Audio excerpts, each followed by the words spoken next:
নমস্কাৰ দূৰদৰ্শন ডিব্ৰুগড়ৰ সমূহ দৰ্শক শ্ৰোতাক আন্তৰিক স্বাগতম জনাইছোঁ। আমি উপস্থিত আছোঁ শিৱসাগৰ জিলাৰ বকতাৰ এখনি অতিকৈ সুন্দৰ মনোৰম কৃষি পাম, যিখন পামৰ নাম হৈছে সেউজ কৃষি পাম।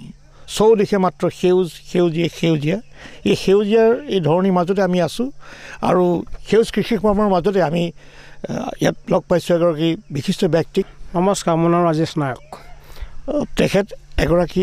অসাধাৰণ ব্যক্তি এইটো কাৰণেই কৈছোঁ তেখেতে বহু ধৰণৰ বিভিন্ন ধৰণৰ মাত উলিয়াব পাৰে আৰু কণ্ঠতে পেঁপা তেখেতে বজাই দিব পাৰে আৰু বহু ধৰণৰ তেখেতৰ প্ৰতিভা, নেদেখা প্ৰতিভা, নজনা প্ৰতিভা আমি জানিব পাৰিম আৰু আপোনালোকক দেখুৱাবলৈ আমি চেষ্টা কৰিছোঁ। আপুনি প্ৰথমতে কি দেখুৱাব?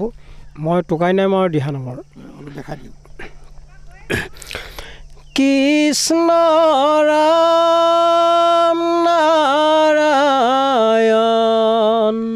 কিনো তোমাৰ নাম হে ভগৱান, বৈকুণ্ঠত বহিলৈ কিনো মায়া জালে, বান্ধিলা তুমি প্ৰভু এই মনুষ্যৰ জীৱন। ও বান্ধৈ তুমি আমাৰ পৰম গুৰু, বান্ধৱ কৃষ্ণ।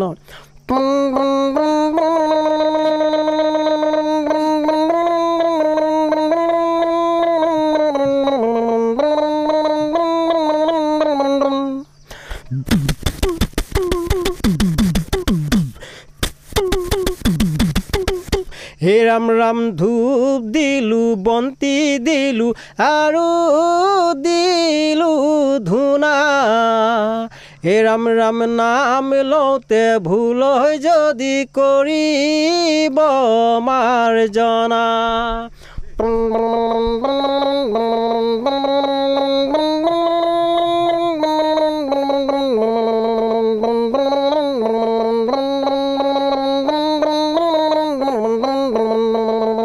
বান্ধৱ কৃষ্ণ।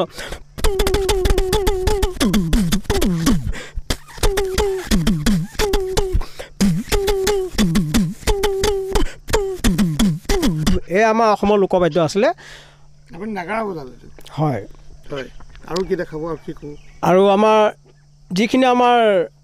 আধুনিক গানৰ যিবিলাক কাৰেণ্টৰ যিটো ইলেক্ট্ৰিক প্লেট বাজে, ইয়াত গান এনেকুৱা কিছুমানৰ গান এনেকুৱা মিউজিক মাৰে, সেই গান লৈহে মিউজিকটো বাজিব। সেই গানৰ মিউজিক কোনটো গানত কেনেকুৱা বাজিব চাওক। তুমি যে মোৰ মৰমৰ নয়নতৰা, তুমি তোমাৰ নয়ন জুৰি মাৰে বিজুলি, কঁপি উঠে মোৰ বুকুখনি, তুমি মোৰ জীৱনৰ নয়নতৰা, নহবা তুমি ঐ চহৰৰ বগীতৰা, এনি টাইম কিয়নো হেণ্ডছেট টিপি থাকা, ডেকা ল'ৰা কিয়নো বলিয়া কৰিলা, তুমি হলা মায়াবিনী, তোমাৰ মায়াবিনী বুজিব নোৱাৰি, তুমি হলা সৰগৰে পৰি, তোমাৰ বাবে মই ৰচিলোঁ কবিতাৰ সুৰৰে, তোমাৰ হৈ গালোঁ মই গানেটি। টং টং টনক টনক টনক টনক টং টনক টনক টনক টনক টং টনক টনক টনক টনক টং টনক। 1 2 3 4।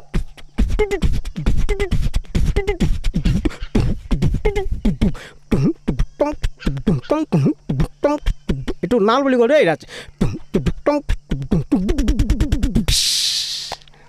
এইটো আপুনি শেষত খুব ধুনীয়া আপুনি অক্টোপেড বজালে, আচলতে পেড বুলি কওঁ আমি এইটো পেড বা ধিচ যিটো বজাইছে আপুনি পেডত বজাইছে, অক্টোপেড বজাইছে। অতি সুন্দৰ। এইবিলাক আপুনি ক'ৰ পৰা শিকিলে? সৰুতে যেতিয়া আমি গৰু চৰাই আছিলোঁ, এই চৰাই চিৰিকটি আৰু বাদ্যযন্ত্ৰ মাতবিলাক শুনি থাকোঁ। সেই বস্তুটো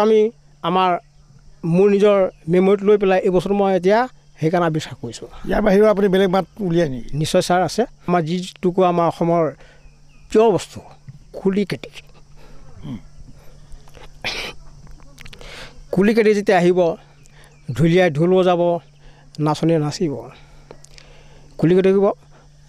বিহু যোজনা দি লওঁ কুলি কাটি মাত শুনিব আপোনালোকে ঐ জানজুৰি নৈ কাষতে ঐ কুলিয়ে বিনালে মোৰ মৰমী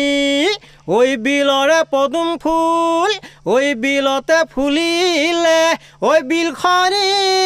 শুৱনি হয় ঐ মাজনী কু কুলি চৰাই মাত দেই ৰাইজ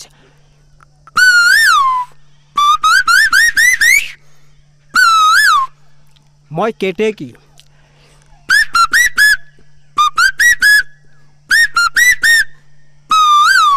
ইয়াৰ পাছত আহি পাবহি আমাৰ অসমৰ জনপ্ৰিয় মহসিংহৰ পেপাটি কয় ঐ টিহি টি টিকলতি মই নামা তিৰি ডুম ডুম পাক পাক এই আপোনালোক উপভোগ কৰিব পাব খন্তেক পিছতে এই জ্যেষ্ঠ পেপাটি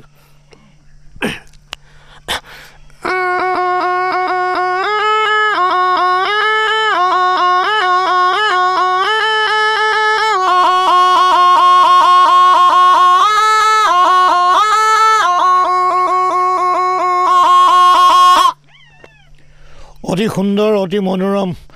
যিসকল দৰ্শক শ্ৰোতাই আজি আমাৰ এই অনুষ্ঠান চাইছে আৰু ৰাজেশ নায়কৰ তেখেতৰ যিখিনি প্ৰতিভা আচলতে এইবিলাক সুপ্ত প্ৰতিভা একো একোটা ভিতৰুৱা অঞ্চলত তেখেতসকলৰ প্ৰতিভাসমূহ এনেকৈ ধৰণে তেখেতসকলৰ আছে আমি আচলতে তেখেতৰ এই প্ৰতিভা আমি জানিব পাৰি তেখেতৰ প্ৰতিভা আমি দেখুৱাবলৈ আপোনালোকৰ আগত আমি চেষ্টা কৰিছোঁ তেখেতে বিভিন্ন ধৰণৰ চৰাই চিৰিকটি মাতৰ লগতে তেখেতে পেঁপা আমাৰ অসমীয়াৰ গৌৰৱ প্ৰতীক আমাৰ জাতীয় উৎসৱৰ প্ৰতীক পেঁপা তেখেতে ইমান সুন্দৰকৈ তেখেতে বজাই দেখালে ইয়াৰ বাহিৰে আৰু বেলেগ কিবা বজাই আছে নিশ্চয় আমাৰ অসমৰ কোনো এজন ব্যক্তিগতে চাকৰি কৰে বহুত ডাঙৰ চাকৰি তেখেতৰ গাড়ীখন তলত আছে তেওঁ আছে 3 মহলীয়া বিল্ডিঙৰ ওপৰত গাড়ীখনক টাচ কৰিলে গাড়ীখনে কি বুলি চাউণ্ড কৰে গাড়ী যিজন গৃহস্থ তেখেতে গম পায় যে মোৰ গাড়ীখন কোনোবা টাচ কৰিছে আৰু বিশেষকৈ বেছি ভিৰ লাগিছে গাড়ীখন ব্ৰেক কৰিব লাগে আছে তাৰপিছত আৰু ৰিমটত বাজি যাব এইটো তাৰপিছতে আৰু কিছু ইমাৰ্জেঞ্চি হৈ যায়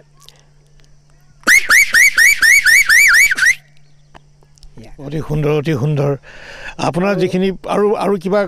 জানে আপুনি নিশ্চয় আছে ছাৰ আমাৰ এই অসমৰে যিসকলে আমাৰ সাপ ধৰিবলৈ আহে অসমৰ বাহিৰৰ পৰা তেখেত হ'লে কেনেকৈ বিন বজাই পেলাই সাপ আমাৰ ধৰে অসমত সাপ ধৰি পেলাই যিটো আমাৰ চেণ্টেজ MBBS ডক্টৰ যিবিলাক কুকুৰে কামুৰিলে দৰৱ পাতি ইনজেকশ্যন দিয়ে সেই সাপৰ পৰা বিষটো টানি পেলাই আমাকে বেজি দিয়ে গতিকে সাপ কেনেকৈ ধৰে বিনটো আপোনালোকে উপভোগ কৰকচোন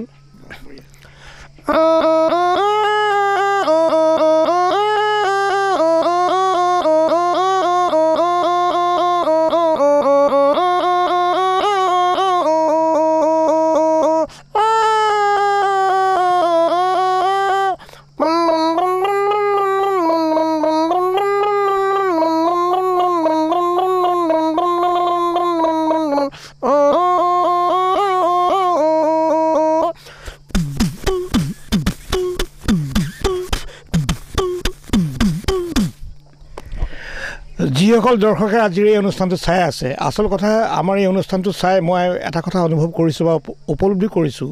যে এনেধৰণৰ প্ৰতিভা অসমৰ চৌদিশে চুকে কোণে বহুত প্ৰতিভা লুকাই আছে গতিকে আমি ভাবিছোঁ ডিব্ৰুগড় দূৰদৰ্শন কেন্দ্ৰও এনে এটা অনুষ্ঠান কৰিব লাগে দিহিঙে দিপাঙে য'ত আমাৰ দিহিঙে দিপাঙে এনেকুৱা ধৰণৰ প্ৰতিভাসকল তেখেতসকল লুকাই আছে সোমাই আছে আমি তেখেতসকলক উলিয়াই একোটা মঞ্চ দি তেখেতসকলক ৰাইজৰ মাজত দাঙি ধৰিব লাগে এতিয়া আজি এখেতৰ কথাই কৈছোঁ এখেতৰ ইমান সুন্দৰ প্ৰতিভা আচ্ছা আপুনি ইয়াৰ আগতে ক'ত আছিলে ইয়াত অহাৰ আগতে সেউজ কৃষি পামৰ আগতে মই ইয়াৰ আগত আছিলোঁ আপোনাৰ যিটো ডিমৌচালি শিৱসাগৰ জিলা দুলং কেটেশ্বৰ গাঁও আৰু মই তাৰপিছত আমাৰ এজনে অজয় বুলি কয় সেইজন নাম টাইটেল নাজানো শুনো আৰু ৰাজপুত বুলি তথাপি তেওঁ আনি পেলাই ইয়াত দিলে ইয়াত আহি পেলাই আমাৰ মিষ্টাৰ কিৰণ ফুকনক লগ পালোঁ আমি খুৰা বুলি মাতোঁ মোৰ নিজৰ ল'ৰা লিখাকে থৈছে আৰু আপুনি থিয়েটাৰো জড়িত আছিল বুলি কৈছে আগত মেঘদূত হেয়ালি থিয়েটাৰ আছিলোঁ আপুনি থিয়েটাৰত আছিলে হয় লক্ষী ফুকন বুলি কয় আমাৰ দিচাংপানী তাত মই বেছি নাই এবছৰমান থাকিলোঁ আৰু মোটামুটি তাত এনেকুৱা ধৰণৰ অনুষ্ঠান কৰিছিলে আপুনি থিয়েটাৰ যিটো আমাৰ যেনেকৈ যেতিয়া কাৰ্গিলত যুদ্ধ হৈছিলে তাত কেনেকৈ হেৰিবিলাক হয় কেনেকৈ চাউণ্ডবিলাক দিয়ে সেইবিলাক চাউণ্ড দিছিলোঁ আৰু মঞ্চবিলাকত মানে ক'ত কোনটো বস্তু কেনেকৈ সজাব লাগে সেইবোৰ ডিৰেকশ্যন মানে সেইবিলাক কৰিবলৈ কৈছিলোঁ আৰু এই চেগতে এই পাহতে এটা কথা ক'ব লাগিব দৰ্শকসকলক ক'ব লাগিব যে যিসকল দৰ্শক শ্ৰোতা আজি আমাৰ এই অনুষ্ঠানটো চাই আছে মই এই অনুষ্ঠান নামাকৰণ কৰিছোঁ দিহিঙীয়া দীপাঙে কাৰণ দিহিঙীয়া দীপাঙে বহু ধৰণৰ বহু প্ৰতিভা আমাৰ লুকাই আছে তাৰে মাজত আমি চেষ্টা কৰিছোঁ আমাৰ এটা ক্ষুদ্ৰ প্ৰয়াস এইসকল শিল্পীক আমি উলিয়াই আনি আপোনালোকৰ আগত দাঙি ধৰিবলৈ আপোনালোকৰ পৰিচয় কৰি দিবলৈ গতিকে কোনোবা দৰ্শক শ্ৰোতাই যদি তেখেতসকলৰ কিবা অনুষ্ঠান কিবা হেৰি থাকিলে এখেতৰ সৈতে যোগাযোগ কৰিব আৰু ৰাজেশ নায়ক নহয়নে আপোনাৰ এই বকতাৰ আপোনাৰ এইখন সেউজ কৃষি পাম এই আপোনাৰ ইয়াতে পাঠাকুৰ পৰা ওচৰতে নহয় জানো হয় হয় আচ্ছা আৰু ইয়াৰ পিছত আৰু কি অনুষ্ঠান কৰি দেখাব ইয়াৰ পিছত এতিয়া মই এতিয়া নকৰোঁ এতিয়া ৰঙালী বিহুতে আহিব আৰু তেতিয়া মই আৰু বহুত কিছু দেখাব পাৰিম আৰু বৰ্তমানে আজি এতিয়া অনুষ্ঠান কিবা দেখাব নেকি এতিয়া আৰু এতিয়া বৰ্তমান এতিয়া নেদেখাওঁ আৰু ইমানতে মই সামৰণি মাৰিছোঁ আৰু আশা ৰাখিছোঁ যিসকল দৰ্শক শ্ৰোতা আজি আমাৰ এই অনুষ্ঠানটো চালে আপোনালোকে নিশ্চয় তেখেতৰ ৰাজেশ নায়কৰ এই অনুষ্ঠানটো চাই যথেষ্ট ভাল পাইছে উপকৃত হৈছে আপোনাৰ ৰাজেশ নায়ক আপোনাৰ এনে ঘৰ ক'ত মোৰ হ'ল শিৱসাগৰ জিলাৰ ডিমৌ চাৰিআলি 2 নং কেটলাচোৱা গাঁও হয় আপোনালোকৰ অৰিজিনেল ৰাজেশ নায়ক এনেই কোন ঠাইৰ পৰা আপোনালোকৰ নায়ক মানুহ উপাধি অৰিজিনেল হ'ল আমাৰ যিটো জগন্নাথপুৰী উৰিষ্যাৰ হয় সেই কথাটো জানিবলৈ মই আচলতে কথাটো সুধিছিলোঁ তেখেত আচলতে অৰিজিনেল তেখেত হ'ল বংশধৰ হ'ল উৰিষ্যাৰ জগন্নাথ মন্দিৰৰ কথা কৈছে তেখেত কিন্তু সেই অঞ্চলৰ সেই ঠাইৰ ব্যক্তি ৰাজেশ নায়ক অসম এটাই অসমীয়া ভাষা অসমীয়া সংস্কৃতি ইমান সুন্দৰকৈ তেখেতে গ্ৰহণ কৰি তেখেতে যি ধৰণৰ আমাৰ অসমীয়া লোকবাদ্য আমি বজাই ইমান সুন্দৰকৈ উপস্থাপন কৰিছে আমি আশা কৰিছোঁ আপোনাৰ উজ্জ্বল ভৱিষ্যত কামনা কৰিছোঁ আৰু ভৱিষ্যতলৈ অসমবাসী ৰাইজে আপোনাৰ এই প্ৰতিভাক স্বীকৃতি দিব আৰু আঁকোৱালি ল'ব ধন্যবাদ